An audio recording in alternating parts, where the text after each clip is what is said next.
اور اس کوشش کو لوگوں نے کبھی فرقہ پرستی کا نام دیا تو لوگوں نے مسلم پرستی کا نام دیا، لیکن ہم نے ان آوازوں کی پرواہ نہیں کی۔ اگر آج ہم اس ایوان میں آتے ہیں، چاہے میں ہوں یا کوئی اور ہو، کسی بھی پارٹی سے تعلق رکھتے ہوں، ان کی ذمہ داری یہ ہوتی ہے کہ وہ پچھڑے ہوئے اور کمزور طبقات کو آگے لانے کی کوشش کریں۔ اور اس حقیقت سے کوئی انکار نہیں کر سکتا کہ زندگی کے ہر شعبے میں سب سے پچھڑا ہوا، سب سے پیچھے اگر کوئی ہے تو وہ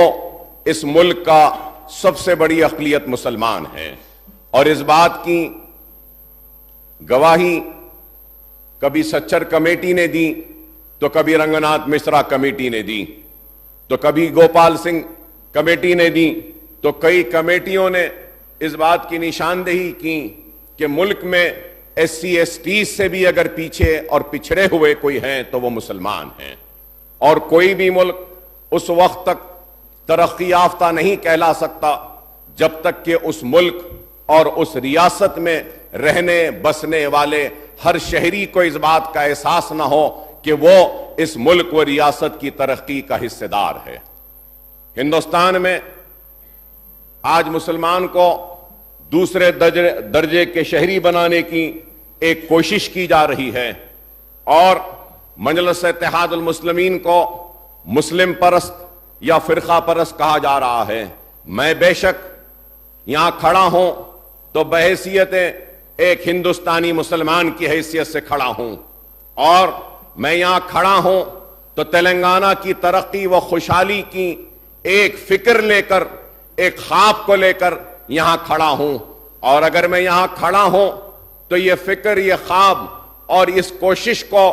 آگے بڑھانے کے لیے کھڑا ہوں کہ مسلمانوں کی کمزوری کو دور کروں اور ان کو بھی آگے بڑھاؤں، تاکہ وہ یہ محسوس کر سکیں کہ ہاں، ہم اس ملک کے دوسرے درجے کے شہری نہیں، ہم بھی اس ملک کے برابر کے حصے دار ہیں، اور اس ریاست کی خوشحالی میں ہم کو بھی حصہ ملے گا، اس ریاست اور ملک کی ترقی میں ہم کو بھی حصے دار بنایا جائے گا۔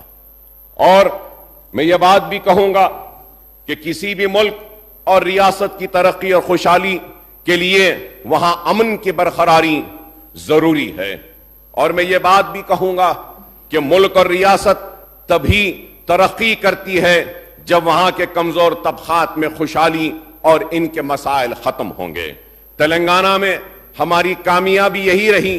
کہ گزشتہ 10 سال کے دوران امن اور بھائی چارگی برقرار رہی، اور کمزور طبقات وہ بالخصوص مسلمانوں کی ترقی کے اقدامات کیے گئے۔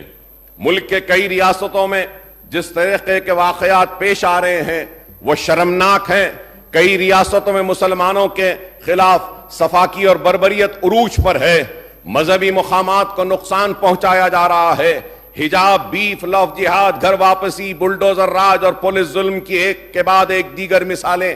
قائم کی جا رہی ہیں۔ آج وطن عزیز کہ کئی ریاستوں میں مسلمان کمزور طبقات بڑی آزمائشوں اور مصائب کا شکار ہو چکے ہیں۔ تشویش کی بات یہ ہے کہ آج ہی اخبارات میں یہ خبر آئی ہے جس میں ایمنسٹی انٹرنیشنل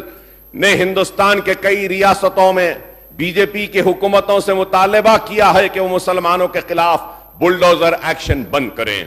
رپورٹ میں بتایا گیا کہ گزشتہ سال اپریل تا جون 3 ماہ کے واقعے میں 128 املاک کو مسمار کیا گیا، 617 افراد کو بے گھر ہوئے اور ان کے کاروبار تباہ کیا گیا۔ چند دن قبل امریکی ادارے ہندو واچ کی ایک رپورٹ میں بتایا گیا کہ گزشتہ 6 ماہ میں ملک میں 255 مسلم مخالف نفرت انگیز تقاریر کے معاملات درج کیے گئے۔ جن ریاستوں میں الیکشن ہے وہاں پر زیادہ زہر افشانی کی گئی۔ تو میں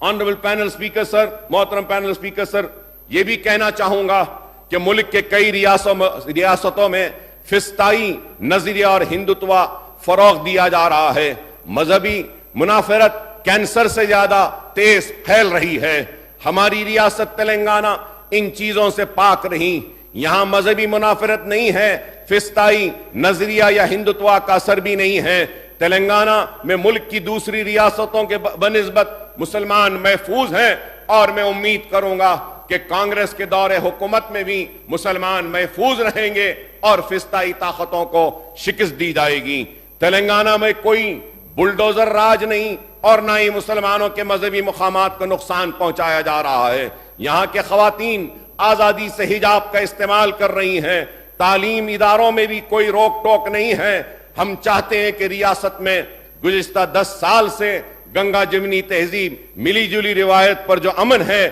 وہ برقرار رہے، نفرت کے ماحول کو یہاں پنپنے نہ دیا جانا چاہیے۔ محبت کا ماحول اور امن سے ہی ریاست کی ترقی ہوگی۔ ملک اور پارلیمنٹ الیکشن سے پہلے یہ کوشش کی جا رہی ہے، فرقہ وارانہ منافرت کو فروغ دیا جا رہا ہے، اس لیے اس ایوان میں موجود ہم سب کی ذمہ داری ہے کہ ایسی طاقتیں جو بدامنی پھیلا رہی ہیں ان کو ان کے منصوبوں میں کامیاب نہ ہونے دیں۔ کانگریس حکومت نے جب سے ریاست میں اقتدار سنبھالا ہے 2 سے 3 واقعات یہاں بھی رونما ہوئے ہیں، جس کا ذکر میں کرنا ضروری سمجھتا ہوں کہ سنگاریڈی میں دولت آباد کے مقام پر شرنگیزی کی گئی، وہاں کی مسلم اقلیتوں کو نقصان پہنچایا گیا۔ اسی طرح شب معراج کے موقع پر نظام آباد کے شہر 5th ٹاؤن پولیس اسٹیشن کے حدود میں فرقہ وارانہ کشیدگی کا واقعہ پیش آیا۔ 3 مسلم نوجوان شیخ سمیر، ارباز خان، اظہر خان پر حملہ کیا گیا۔ شرپسند عناصر انتخابات سے قبل تلنگانہ میں فرقہ وارانہ کشیدگی پھیلانا چاہتے ہیں۔ حکومت کی ذمہ داری ہے کہ وہ ان عناصر کے خلاف سخت سے سخت کارروائی کریں، کیونکہ آج ریاست کو ہم کو آگے بڑھانا ہے تو ہم ریاست کو آگے اس وقت ہی بڑھا سکتے ہیں جب اس ریاست میں امن ہوگا، اس ریاست میں بھائی چارگی ہوگی، اور اس ریاست میں ہم سب مل کر کام کریں گے تو تبھی یہ ریاست آگے بڑھے گی۔ اور پینل سپیکر صاحب، میں یہ بھی ضرور کہوں گا کہ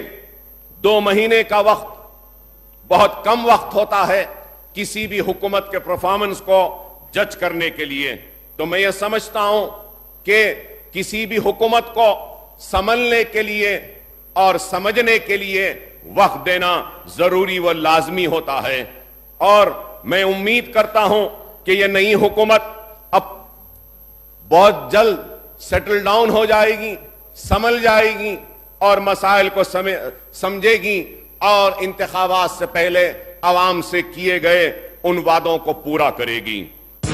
آن لائن سروس کے لیے کہیں اور جانے سے پہلے ایک دفعہ نیو روز انٹرپرائزز چلے آئیے، جہاں بڑی ہی عمدگی اور تیز رفتاری سے سبھی آن لائن سروسز انجام دیے جاتے ہیں۔ آدھار کارڈ میں کریکشن کروانا ہو، ووٹر آئی ڈی کارڈ نیا بنوانا ہو یا کریکشن کروانا ہو، پاسپورٹ نیا بنوانا ہو یا کریکشن کروانا ہو، پین کارڈ، انکم سرٹیفکیٹ یا کاسٹ سرٹیفکیٹ بنوائیے، بینک اکاؤنٹ کھولیے۔ گورنمنٹ امپلائیز اور پینشنرز کے لیے ہیلتھ کارڈ بھی یہاں بنائے جاتے ہیں۔ اسٹیٹ گورنمنٹ اور سینٹرل گورنمنٹ کی اسکالرشپ کے فارم اور شادی مبارک اسکیم کے فارم بھی آن لائن سبمٹ کیے جاتے ہیں۔ اس کے علاوہ colour Xerox, black and white Xerox, print out اور اسکیننگ وغیرہ انتہائی واجبی داموں میں آن لائن سے متعلق آپ کے کسی بھی مسئلے کا ایک ہی حل، نیو روز انٹرپرائزز، فلک نما رائچو بازار کے بازو کی گلی میں 9030127804